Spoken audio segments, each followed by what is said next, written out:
जय श्री राम। आज हम माघ मास के संकष्टी गणेश चतुर्थी व्रत के बारे में बात करेंगे। माघ मास के कृष्ण पक्ष की इस चतुर्थी को संकष्टी गणेश चतुर्थी के नाम से जाना जाता है। जैसा कि आप सभी जानते हैं, आज 29 जनवरी सन 2024 दिन सोमवार को यह व्रत मनाया जा रहा है और मान्यता के अनुसार यह व्रत संतान के सुख हेतु मनाया जाता है। हमारे सनातन धर्म में जितनी भी पुत्रवती महिलाएं होती हैं, वह इस व्रत को अपने पुत्र की दीर्घ आयु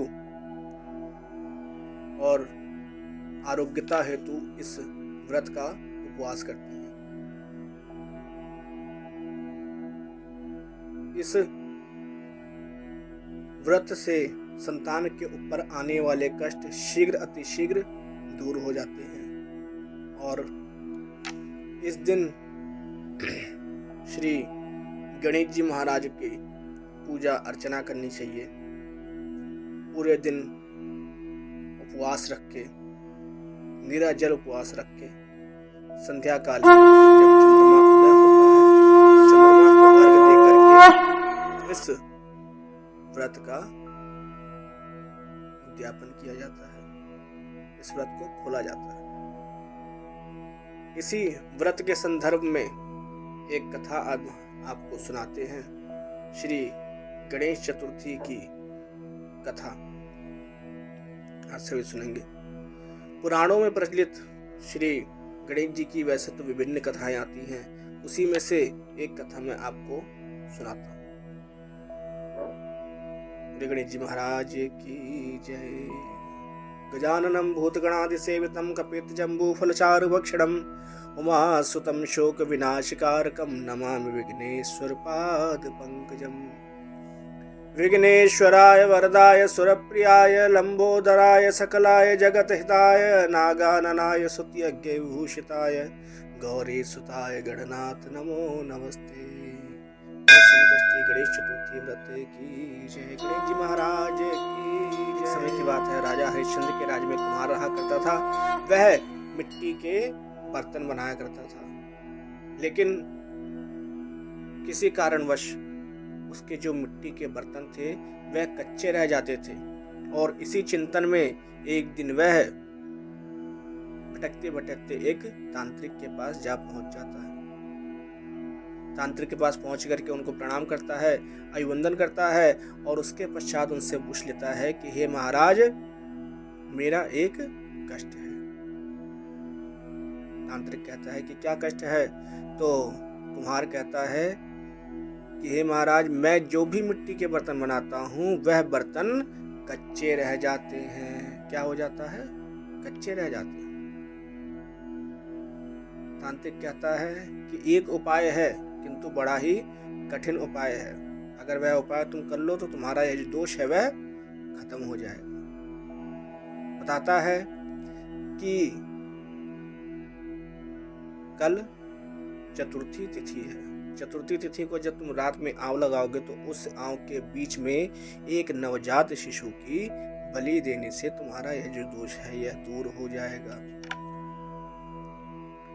वह जो कुम्हार था, तांत्रिक की बात सुन करके बहुत चकित हुआ और विचार करता हुआ, सोचता हुआ अपने घर आ पहुंचा। अगले दिन चतुर्थी तिथि आई। माघ मास के कृष्ण पक्ष की संकष्टी चतुर्थी तिथि का दिन था, जिस दिन हमारे सनातन धर्म की सभी सौभाग्यवती महिलाएं अपने पुत्र की दीर्घ आयु हेतु व्रत रखती हैं। उसी दिन उसी कुम्हार के पड़ोस में रहने वाली एक महिला ने अपने पुत्र की दीर्घ आयु हेतु श्री गणेश जी महाराज का संकष्टी चतुर्थी तिथि का व्रत किया था।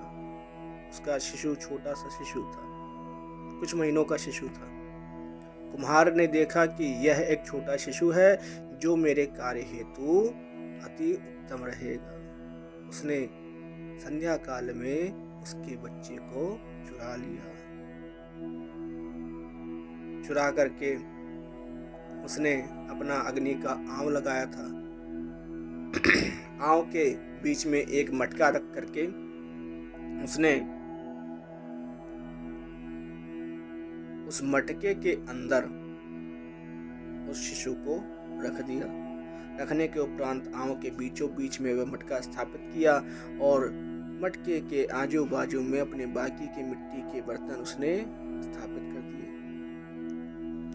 और उसके पश्चात आंव की अग्नि तेज करके वह सोने को चला गया। दूसरे दिन वह जब प्रातः काल उठता है तो उठ करके अपने आंव की तरफ जाता है जहां वह अग्नि जला करके बर्तन पकाया करता था। वहां पहुंच करके वह देखता है कि उसके सारे बर्तन पक गए थे। जब उसने सारे बर्तन उठाए तो उसको बहुत दुख हुआ कि मैंने जिस शिशु को इस बर्तनों में डाला था उस शिशु की मृत्यु हो गई होगी। किंतु जैसे ही उसने वह मटका उठाया और उस मटके का ढक्कन खोला तो जो शिशु उसने जिस हालत में उस मटके में डाला था उसी हालत में वह शिशु उस मटके के अंदर विराजमान था।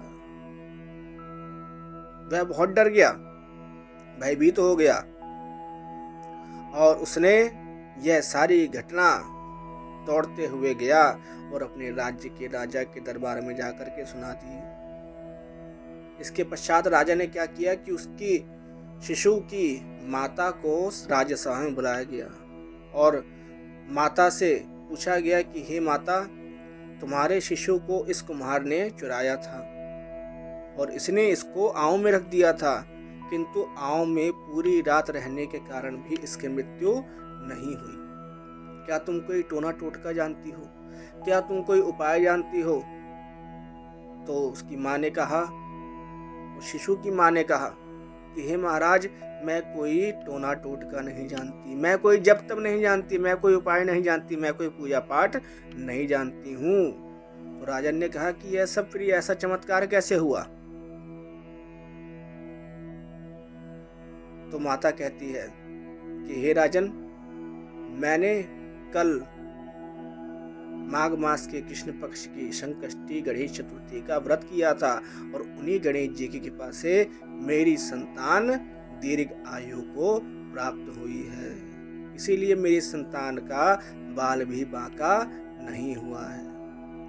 राजन इस व्रत के बारे में सुनकर के बहुत चकित हुए और उस दिन से उन्होंने अपने राज्य में घोषणा करवा दी कि जो भी महिलाएं संतान प्राप्ति हेतु या अपनी संतान की दीर्घ आयु हेतु, आरोग्यता हेतु, मनोकामना वृद्धि हेतु इस संकष्टी चतुर्थी व्रत को करेंगी, गणेश जी महाराज की कृपा से उनकी संतान को दीर्घ आयु प्राप्त होगी। गणेश जी महाराज की जय। इस प्रकार से गणेश संकष्टी चतुर्थी की यह कथा